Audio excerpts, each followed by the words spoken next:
WC welcome. Tugas web.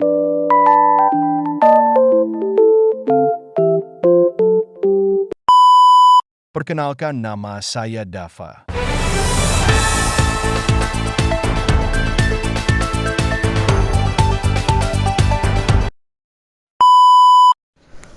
Pengenalan dan penulisan CSS. CSS merupakan bahasa pemrograman yang digunakan untuk mengatur tampilan website. Dengan CSS, Anda dapat mengatur warna, font, tata letak, dan berbagai aspek visual lainnya pada website Anda.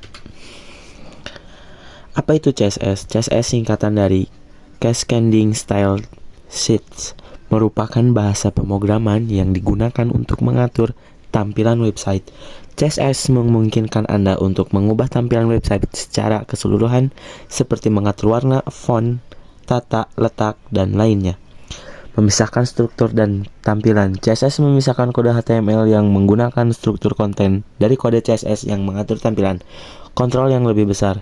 CSS memberikan Anda kontrol yang lebih besar atas tampilan website, memungkinkan Anda untuk menyesuaikan setiap elemen dengan presisi.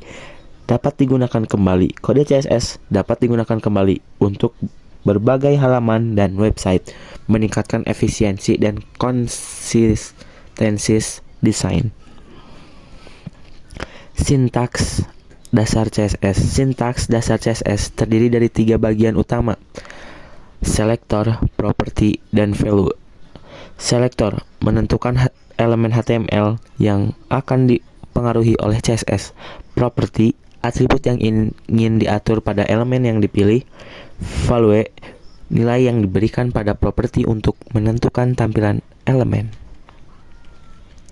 Memasukkan CSS ke dalam HTML. Terdapat 3 cara utama untuk memasukkan CSS ke dalam HTML. Yang pertama, inline style. Memasukkan CSS langsung ke dalam elemen HTML menggunakan atribut style. Yang kedua ada internal style sheet. Memasukkan CSS dalam bagian-bagian. Memilih elemen dengan selektor. Selektor digunakan untuk memilih elemen HTML yang akan dipengaruhi oleh CSS. Tipe selektor memilih semua elemen dengan nama tag yang sama. Contohnya P untuk semua paragraf. ID selektor memilih satu elemen dengan ID yang unik. Contohnya pagar header untuk elemen dengan ID header. Kelas selektor memilih beberapa elemen dengan nama kelas yang sama. Contohnya highlight untuk semua elemen dengan kelas highlight. Properti dan nilai CSS. Properti menentukan atribut yang ingin diatur pada elemen yang dipilih, sedangkan value menentukan nilai dari properti tersebut. Yang pertama, font family, menentukan jenis font yang digunakan. Kedua ada color, menentukan warna teks atau latar belakang. Ketiga ada background atau color, menentukan warna latar belakang elemen. Yang keempat ada margin, menentukan jarak antara elemen dengan elemen lain.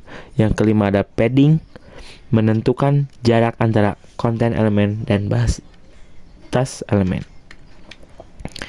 Pengaturan tata letak dengan CSS. CSS menyediakan berbagai cara untuk mengatur tata letak website, memungkinkan Anda untuk menciptakan tampilan yang menarik dan mudah dinavigasi. Grid layout membagi halaman website menjadi kolom dan baris. Flexbox menyusun elemen dalam satu baris atau kolom. Yang flat memposisikan elemen di samping elemen lainnya. Positioning memposisikan elemen secara tepat di dalam halaman website. Pengaturan warna dan teks. CSS memberikan Anda kontrol yang besar atas warna dan teks website, memungkinkan Anda untuk menciptakan tampilan yang menarik dan mudah dibaca. Yang pertama, warna teks. Gunakan properti color untuk menentukan warna teks.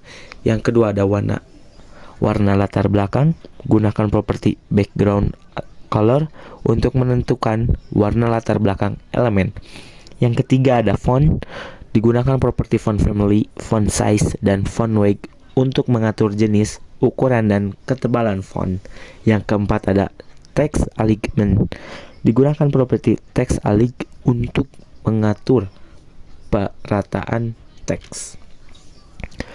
Responsive design dengan CSS. Responsive design memastikan website Anda terlihat lebih baik pada semua perangkat, dari desktop hingga mobile. Yang pertama, desktop, tampilan website pada layar desktop. Tablet, tampilan website pada layar tablet. Mobile, tampilan website pada layar smartphone.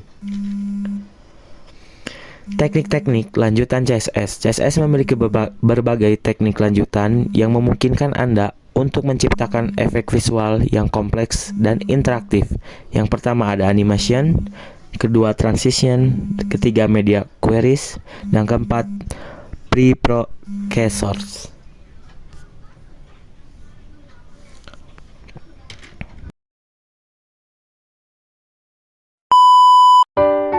Thanks for watching.